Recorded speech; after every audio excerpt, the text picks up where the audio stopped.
As I threw myself onto the bed, drops of rain and strong waves of wind smashed against my window. The text buzzed, my phone bounced along with this obnoxious tune. Mom texted me goodnight. She requested to work till 4 a.m. for some unknown reason. Fearful with the rain on the way home, I said through voice chat recording. I narrowed my eyes to get a better look at her when she reacted with a thumbs up photo she sent seconds later. Mom's hair and scrubs were a mess from active overtime this past week. As I watched the small insect gleefully hop around my nightlight across my room, I swatted the blanket closer. I lost count of how many times the moth tried to land on the tiny bulb as I ventured off to sleep, but my rest was short-lived as thunder banged just above my house. I sat against my headboard, unable to ignore it, and grabbed my phone, only to realize that 2 hours had passed since Mother's midnight shift began. I sighed and flung my phone across my bed as I listened to the rain. The more I listened, the more bizarre it became.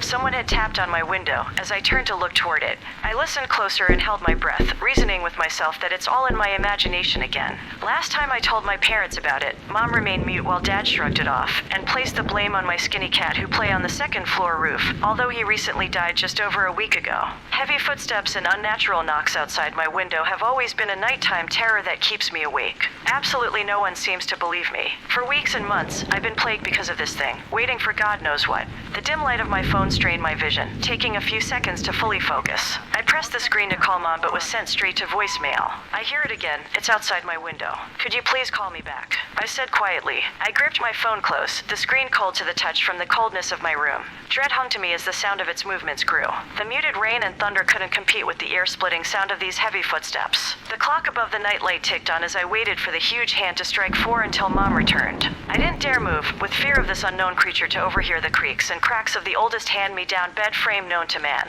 Mom, I said to the phone voice recording, I need you to come home right now.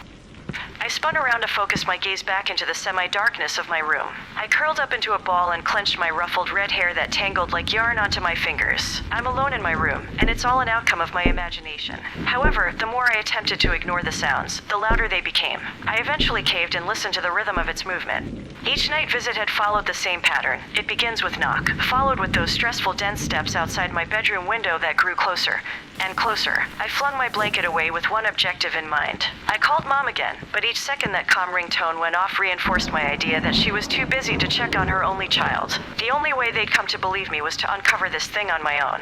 No answer, I said to the robotic person that requested for me to leave a message. The iconic beat that I'm so used to at this point played soon after. Hey Mom, I'm going to record whatever is outside my window to prove it wasn't the cat. I turned the screen of my phone off and emerged out from the end side of the bed, each creak mocking me for what I planned to do. I held my cracked phone, ready to capture whatever this night terror was to show my parents, who shrugged me away as nothing but my imagination. I wiped my unsteady palm across my shirt. As I pressed the record button on my phone, I knew I needed to get a good shot of this unknown creature. How foolish I have been up to this point, I said to myself. Only did I notice that my nightlight had cast my shadow on the sheer blue curtain. I was indeed the true fool here. A familiar tune followed by a ding. Mom finally responded to me. Don't let him see you. Stay in bed and don't move. I'm headed home now. Ding after ding text rushed through my phone. I peered at the curtain, puzzled as to why the noises stopped. I couldn't back out anymore. I huddled on the floor to get a better look. I lifted the curtain and peered out into the darkness, my mouth parched like a summer heat. There was no light, either from the neighbor's side or from the night sky. It seemed like I was engulfed inside a dark void. I centered the phone light at the window when I couldn't see the roofing. I had no idea what I glanced upon. 2 minutes I listened to the clock tick away and the moth hop around. Several hairs stood, as though something didn't make sense. My beating heart filled the silence. It was a situation in which running wasn't an option. The dry humid in my room grew as if the cold air rushed out. The heavy footsteps were now behind me, followed with the knocks from my footboard. I stayed in position, frozen in place, watching nothing but the void out my window.